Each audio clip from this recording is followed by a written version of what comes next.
number 10, avoid talking in catastrophic terms. This is coined by myself. Fear-based parenting is what I like to call it, okay? And some of you moms and dads may know about this, and I'm not saying I'm not guilty of this either, but we have to be cognizant of what we're saying to our kids, especially our little ones. We have to be aware that they are listening to us, and anxious parents tend to talk catastrophically, like life or death, black and white, and may even say things like, it's really important for you to learn to swim because mommy would be devastated if you drowned and I died and I never saw you again. You laugh, but some of you are like, yeah, I've said that. Please don't pull out in front of someone because you will get run over by a car and you will die.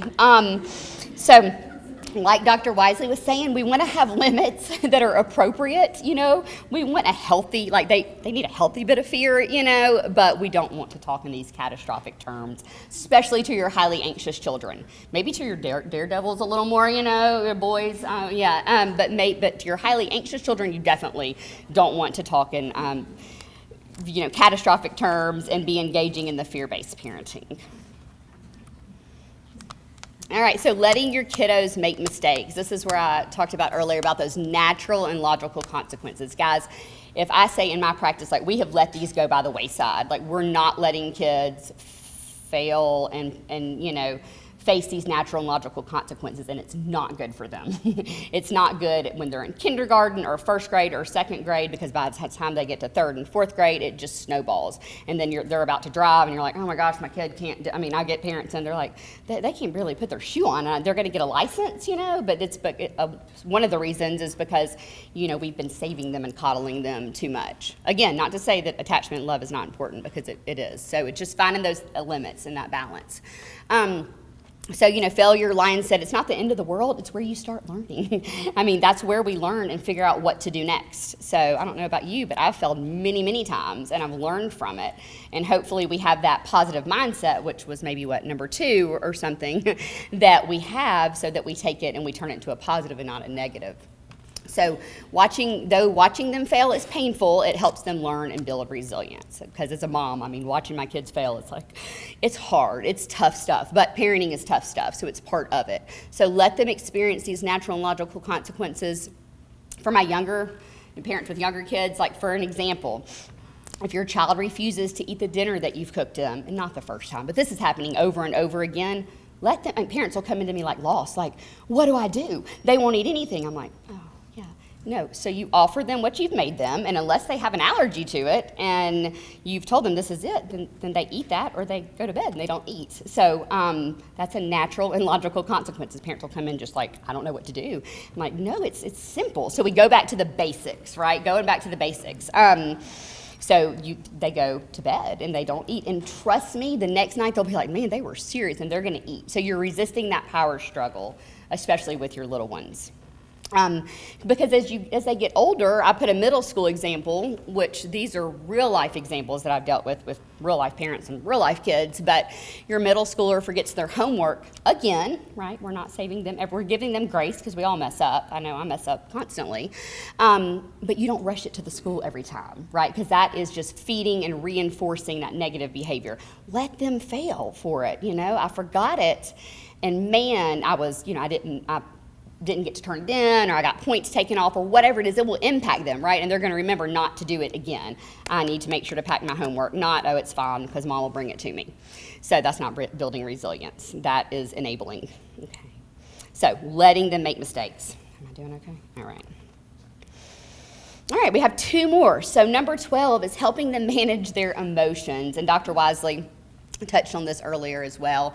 So emotional management, emotional regulation, I see a lot. I haven't done the actual data and pulled it, but a lot of kids I see are just unable to emotionally regulate, having a hard time with it, from littles to middles to, the older. So we have to teach and model those skills, back to that teaching and modeling.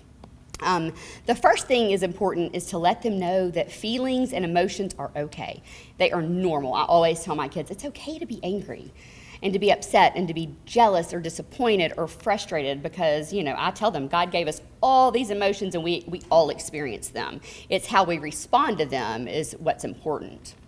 So the example I gave there is it's okay, that you lost the game or someone else finished your ice cream or, your sister took your ice cream and that upset you and you were angry. But how are we going to move forward? Because we don't want them to get stuck. And this is something I like to kind of preach about, but we don't want them to get stuck on these small little problems that happen because then they can't cope and they're not resilient when the big stuff comes at them. So we want to empathize with them. Kids learn very early and that their powerful emotions get them what they want. And that takes me back to the 3 or 4-year-old that's screaming and having a tantrum in Dr. Wisely's presentation. But so you empathize with them. I understand that you feel upset or angry or disappointed. And I would feel the same way too. So you want to empathize, but now let's figure out our next step, right? How are we going to deal with this? How are we going to move forward? Because we're not going to get stuck on this small problem. So helping them manage their emotions, that's going to be modeling that behavior for them and talking them through it. And I'm going to go back to that one for a minute. So kids that have a lot of trouble with anger management or that emotional regulation, it's letting them know even if you're angry and you're maybe a boy or it happens a lot with my little boys and they feel like they're punching something, they hit their brother, it's okay to feel angry and it's actually okay to get that anger out physically, but not if you're going to hurt a person, right? You want to go punch your beanbag or your pillow or something. So redirecting them and letting them know that it is okay to experience that. Because as parents, we have all, moms, dads, locked ourselves in our room, cried, hit our hands on our bed, cried and shut the door and had like a fit, right? We just know how to do it when no one's around and nobody's home. Okay, so we do those things. And so it's when we see our kids, we're like, oh gosh, what is wrong with you? It's like, no, you did that a few weeks ago when you were really upset, Mom. We just did it in the comfort of our own bedroom and everybody didn't see it. So I think that's so important to normalize that behavior and just direct them into a safe way to express it. Okay, and Dr. Wisely also touched on this. If your child's throwing a tantrum, you've got to be really clear about what the behavior is, the appropriate behavior and the inappropriate behavior. So parents, I hear use vague terms all the time. You're being mean, or stop throwing a fit, or stop being disrespectful. Well, they're like, okay, a lot of words, what does that really mean? And so especially at this age, breaking it down to them.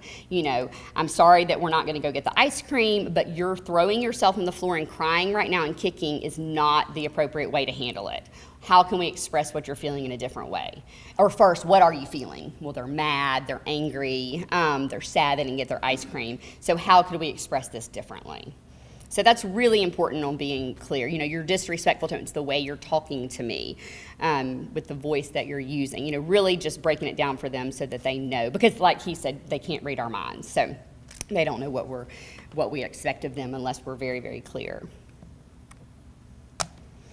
Okay, the last one is modeling resiliency, which we talked about earlier. So we have to try to be calm and consistent, and I know that is super hard sometimes because we, like them, experience all these emotions. So Lyon says, you cannot say to a child you want them to control their emotions while you yourself are flipping out.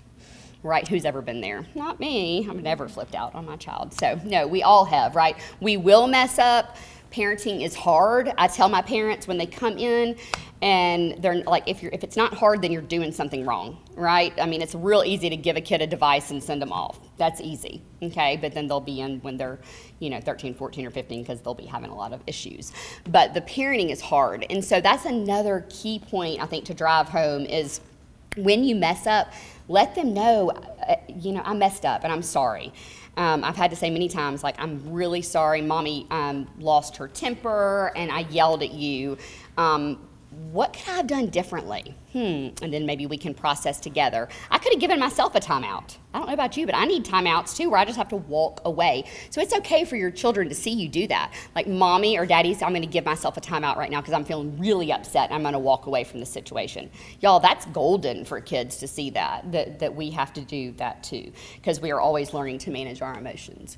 But again, that's another time to apologize, let them know you're human, you made a mistake, and what could I have done differently, and have them help problem solve with you. All these things are just going to help build a resilient child, which we need more of these days. my last slide, and this was taken, I have a few different presentations that I go around and do, but one is all about parenting, and it's talking about like back to the basics of parenting. But this quote was in there, and I just wanted to kind of wrap up with it, and it just says, if you want to change the world, go home and love your family. So Mother Teresa said that, and I just love it.